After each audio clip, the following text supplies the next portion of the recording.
बिस्मिल्लाहिर्रहमानिर्रहीम। अस्सलाम वालेकुम। आप सबको इस लेक्चर में एक बार फिर वेलकम। इस लेक्चर में मैं आपको एक्सप्लेन करूंगा numerical problems 4.1 to 4.5।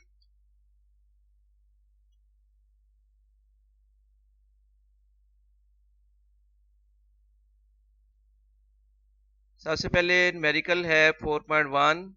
Find the resultant of the following forces. वो फोर्सेस गिवन है 10 Newton along x axis, second force है 6 Newton along y axis and third force given है 4 Newton along negative x axis। अब data अगर लिखें तो सबसे पहले फर्स्ट फोर्स को हम कह लेते हैं F1। F1 है 10 न्यूटन और इसका एंगल θ1 है 0 डिग्री।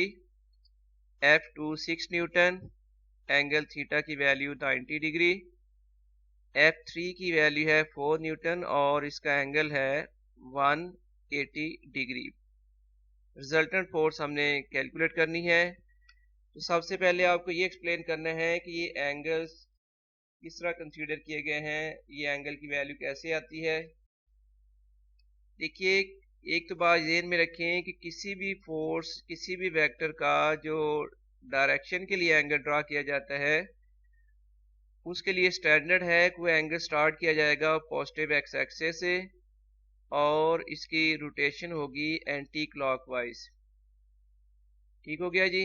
यानी स्टैंडर्ड जो एंगल बनाने का रेफरेंस लाइन है वो पॉजिटिव एक्स एक्सिस और एंगल की रोटेशन होनी है एंटी क्लॉकवाइज, जैसे ये एरो शो कर रहे हैं। फोर्स F1 जो है वो एक्स एक्सिस के ऊपर है, इसलिए एक्स एक्सिस के ऊपर लाई करने की वजह से इस फोर्स के लिए एक्स एक्सिस के साथ एंगल 0 डिग्री।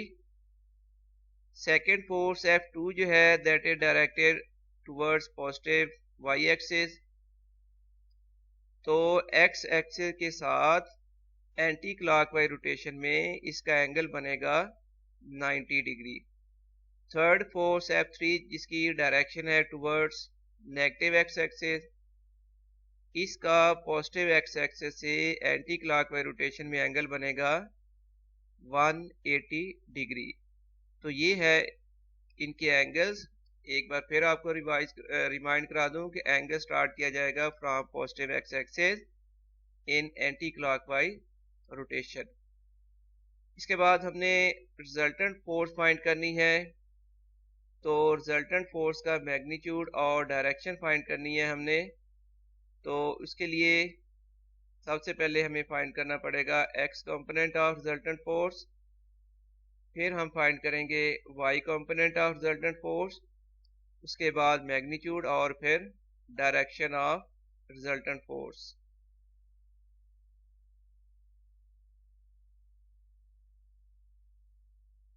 अब x component of resultant force Fx equals to है sum of x components of the three forces. Fx equals to F1x यानी x component of force F1 plus x component of force F2 plus x component of force F3। F1x plus F2x plus F3x। और x component के लिए formula होता है f cos theta. F1x के लिए formula बन जाएगा F1 cos theta 1। Similarly plus आ जाएगा F2 cos theta 2 plus F3 cos theta 3। Values put करेंगे F1 की और थीटा 1 की, तो 10 cos 0 plus 6 cos 90 plus 4 cos 180 थी। थीटा 3 की वैल्यू है 180 डिग्री। 10 इंटू cos 0 की वैल्यू निकालने के लिए आपने करना है cos का बटन प्रेस करें कैलकुलेटर पर, फिर 0 लेकर इक्वल टू करें तो cos 0 की वैल्यू आ जाएगी और ये वैल्यू है इक्वल टू 1। इसी तरह cos 90 की वैल्यू 0 होती है, तो 6 इंटू 0 प्लस 4 cos 180 की वैल्यू होती है -1, तो 6 plus 6 into 0 0 minus plus minus minus 4। इस तरह एफ एक्स की वैल्यू आ गई 6 न्यूटन। अब हम फाइंड करेंगे y component of resultant force. F y is equal to आ जाएगा F1y plus F2y plus F3y, और किसी फोर्स के y कंपोनेंट का फार्मूला है F साइन थीटा। F1y के लिए फार्मूला बन जाएगा F1 sine theta 1, similarly plus आ जाएगा F2 sine theta 2 plus F3 sine theta 3।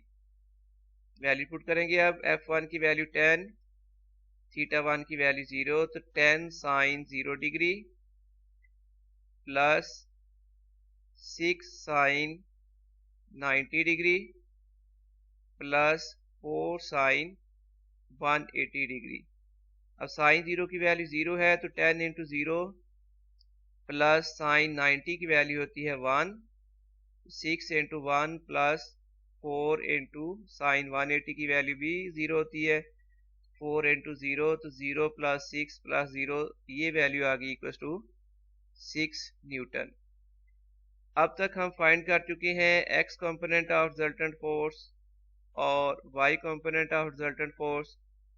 इसके बाद मैग्नीट्यूड ऑफ रिजल्टेंट फोर्स के लिए रिलेशन होता है F equal to square root F X square plus F Y square. ये इक्वल टू आ गया square root 6 square plus 6 square, square root 36 प्लस 36, स्क्वायर रूट 72, और कैलकुलेटर पर इसकी वैल्यू आएगी 8.485 न्यूटन, और 1 डेसिमल प्लेस तक अगर राउंड ऑफ करें तो ये वैल्यू बन जाएगी 8.5 न्यूटन। और अब हम फाइंड करते हैं डायरेक्शन। तो रिजल्टेंट फोर्स की डायरेक्शन शो की जाएगी एंगल थीटा के साथ, जिसका रिलेशन है theta equals to tan inverse F y over F x. तो theta equals to tan inverse 6 over 6, 6 cancel होकर 1, तो थीटा की वैल्यू आ गई tan इनवर्स 1। अब बच्चों tan इनवर्स निकालने के लिए आपने शिफ्ट का बटन प्रेस करना है कैलकुलेटर पर, फिर tan, जब शिफ्ट tan करोगे तो tan इनवर्स ऑपरेट होगा, फिर आपने लिखना है 1 इक्वल्स टू, ये वैल्यू आ जाएगी 45 डिग्री। इस तरह इसकी डायरेक्शन के लिए एंगल है 45 डिग्री विद एक्स एक्सिस।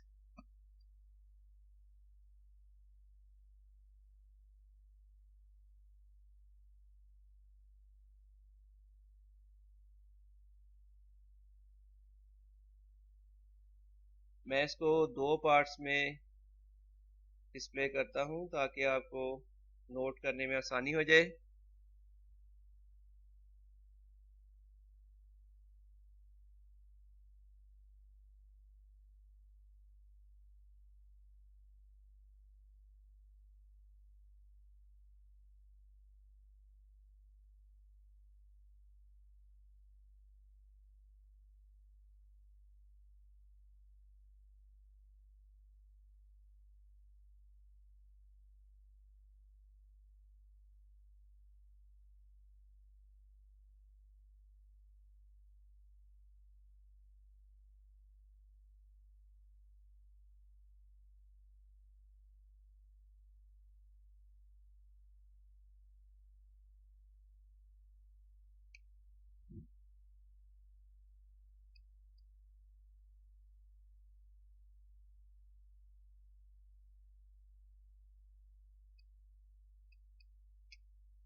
अब है जी numerical number 4.2, find the perpendicular components of force F, force 50 newton, making an angle of 30 degree with x axis. अब डाटा में गिवन है force F equals to 50 newton, angle theta की value given है 30 degree, perpendicular components find करने हैं Fx और Fy। Fx के लिए रिलेशन होता है Fx equals to F cos theta, इसमें F और थीटा की वैल्यू पुट करेंगे नेक्स्ट स्टेप में, तो 50 cos 30 degree, 50 into cos 30 degree की वैल्यू होती है 0.866, तो 50 के साथ अगर 0.866 को मल्टीप्लाई कर लें तो Fx की वैल्यू आ गई है 43.3 न्यूटन। सिमिलरली y कंपोनेंट के लिए रिलेशन है F sin theta, 50 sin 30, sin 30 की वैल्यू है 0.5, Fy पर आ गया 50 multiplied by 0.5 equals to 25 newton. ये न्यूमेरिकल अब कंप्लीट हो गया है।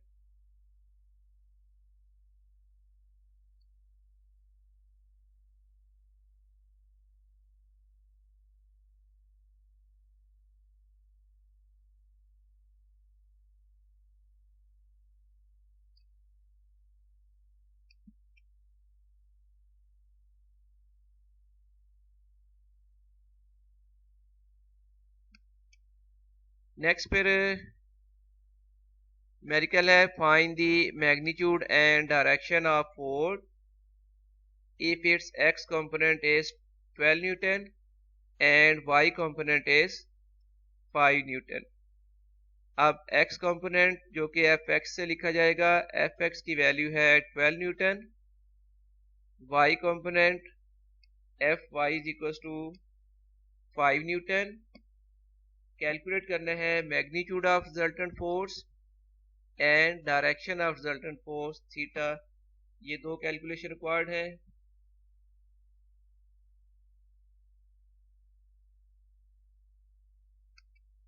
तो हमें मालूम है कि magnitude of the resultant force equal to है square root Fx square plus Fy square.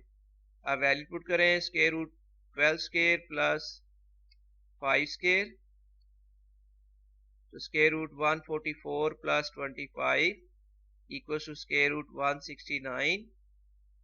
अब स्क्वायर रूट 169 की वैल्यू हो जाएगी 13। तो मैग्नीट्यूड ऑफ रिजल्टेंट फोर्स की वैल्यू आ चुकी है 13 न्यूटन। और डायरेक्शन के लिए फार्मूला है theta equals to tan inverse Fy over Fx। अब वैल्यू पुट करेंगे, tan इनवर्स 5 ओवर 12, 5 को 12 से डिवाइड किया तो ये वैल्यू आ गई 0.41667। अब थीटा की वैल्यू आ गई है tan इनवर्स 0.41667। कैलकुलेटर पर आप प्रेस करें शिफ्ट 10.41667 इक्वल्स टू, इस तरह एंगल थीटा की वैल्यू आ गई है 22.6 degree with x axis.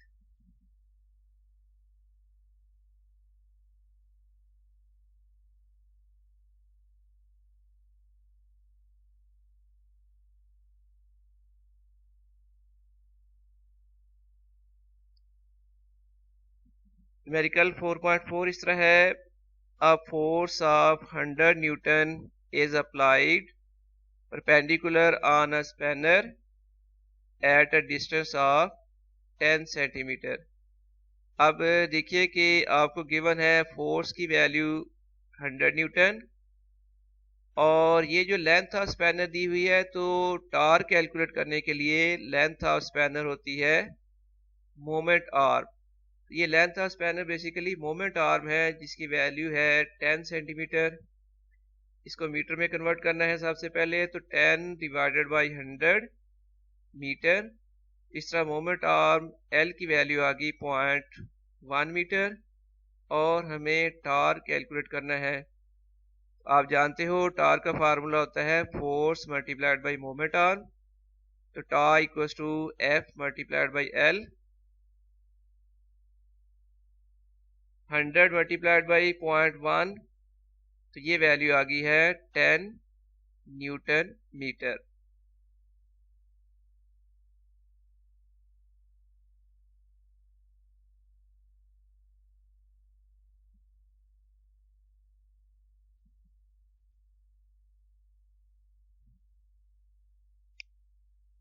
Four 4.5 है numerical. A force is acting on a body making an angle of 30 degree. Angle theta की value 30 degree with horizontal, the horizontal component of force is 20 Newton. So horizontal component Fx equals to है 20 Newton. Find that force. force की value हमने calculate करनी है। अब इसमें देखो कि हमें horizontal component गिवन है, इसलिए हम horizontal component के लिए फार्मूला यूज करेंगे। Fx equals to होता है F cos थीटा, या आप लिख सकते हैं F cos theta equals to F, हमने F फाइंड करना है तो इसलिए ये जो F के साथ cos थीटा मल्टीपल है ये जाएगा राइट साइड में, राइट साइड में ये ओवर में आ गया, F इक्वल्स टू आ गया Fx over cos theta. 20 over cos theta की वैल्यू है 30, तो 20 ओवर 0.866, तो ये डिवीजन के बाद इसकी वैल्यू आ जाएगी 23.1 न्यूटन।